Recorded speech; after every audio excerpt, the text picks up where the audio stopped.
A batalha da vez no entorno do governo Bolsonaro agora se dá pela indicação da vaga do Supremo Tribunal Federal, que vai se abrir no início de novembro.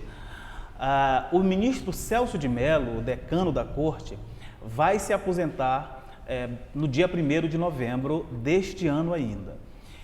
E o governo Bolsonaro fazer a indicação e passar no Senado para esta vaga, ela é completamente emblemática. Por que isso?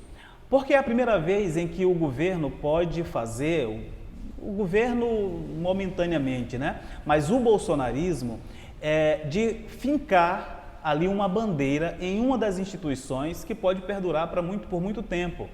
É a visão de mundo do bolsonarismo que vai permanecer aí pelos próximos 30 anos no Supremo Tribunal Federal. E é aí que mora toda a sorte de intrigas que tem se instalado no entorno do governo. A vaga, como todos sabemos, ela foi prometida para o ministro Sérgio Moro, que de um tempo para cá deixou de ser interessante para o bolsonarismo, principalmente no que diz respeito a questões ideológicas.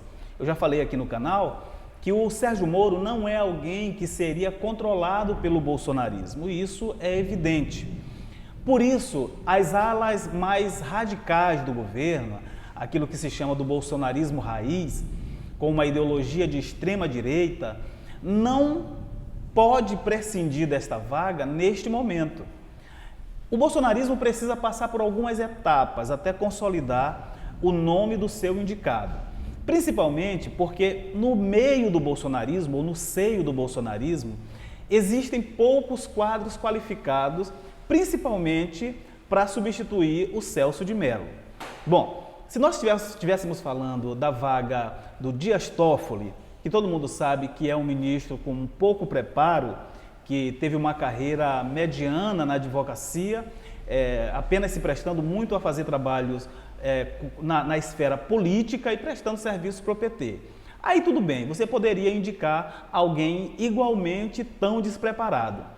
Mas acontece que o grande problema é que a vaga é do decano Celso de Mello. E quem é Celso de Mello?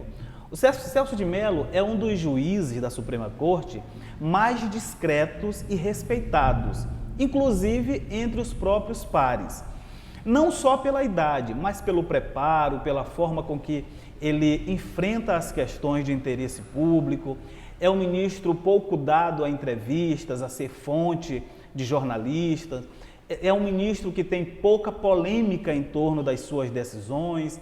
É alguém que tem um dos votos mais brilhantes do Supremo Tribunal Federal e é muito respeitado.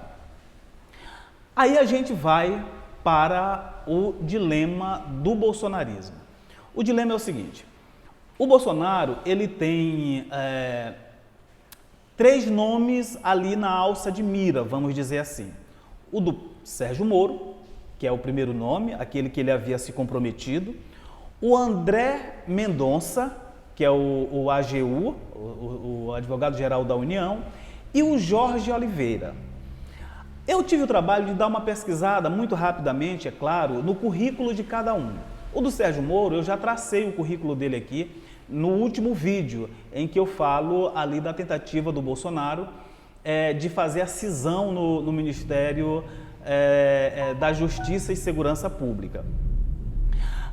Do André Mendonça, ele é um quadro mais qualificado, é verdade. Ele é um advogado, ele tem mestrado e também concluiu um doutorado.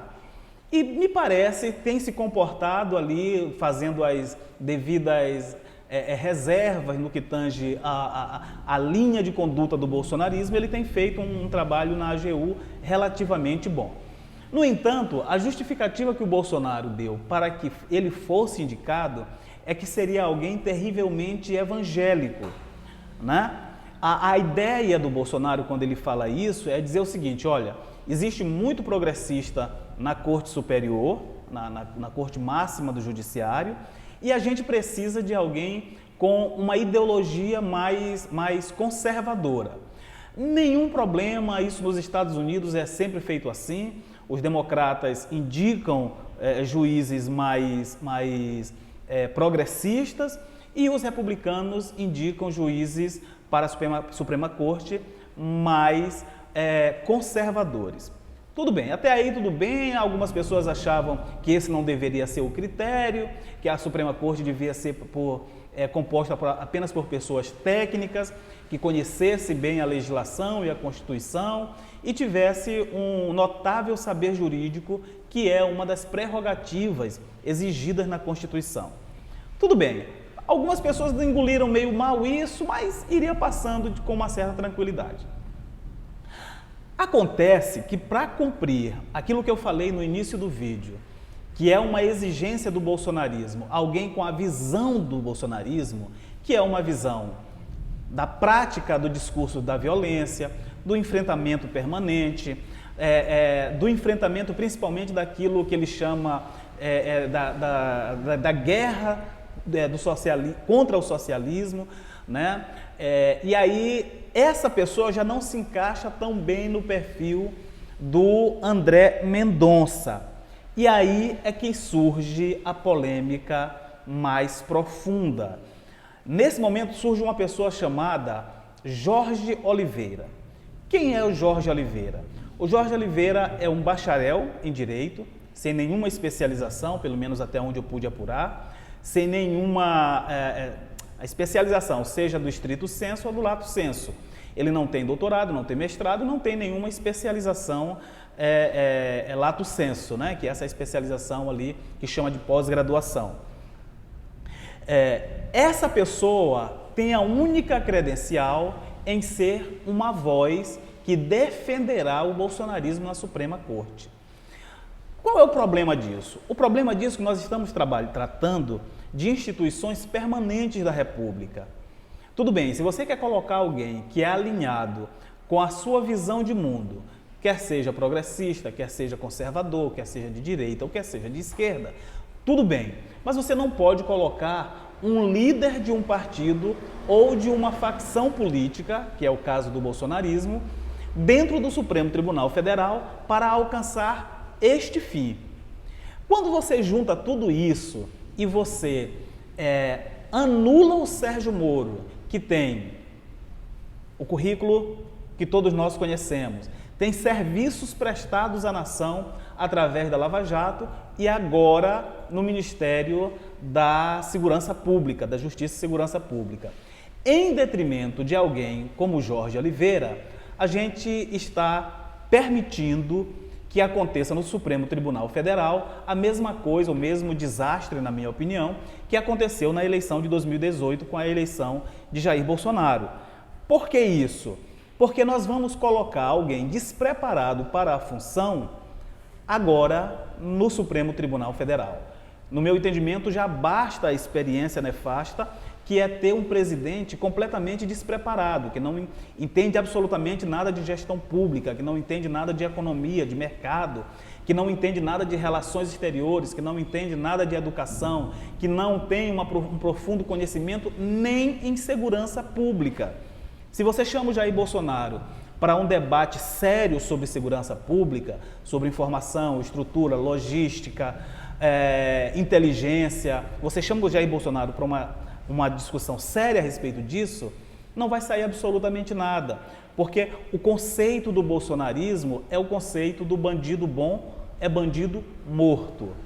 E como eu já falei também aqui, depois que o filho 01, o Flávio Bolsonaro, foi pilhado em rachadinha e em outras malandragens, nem isso o presidente tem repetido mais. Então, a análise de hoje ela se baseia nisso. Quem são as pessoas que estão postas para assumir a vaga do Celso de Mello e quais são as características dele? Vale a pena ressaltar que a indicação é do presidente, é verdade, mas é o Senado Federal quem dá a última palavra. E talvez pela primeira vez na história do Brasil, nós teremos uma indicação do presidente da República que não será acolhida pelo Senado Federal e aí, quem sabe, teremos a segunda, a terceira e a quarta até o presidente se dar por achado e entender que no Supremo Tribunal Federal, muito mais do que um perfil político, precisa-se de um perfil jurídico.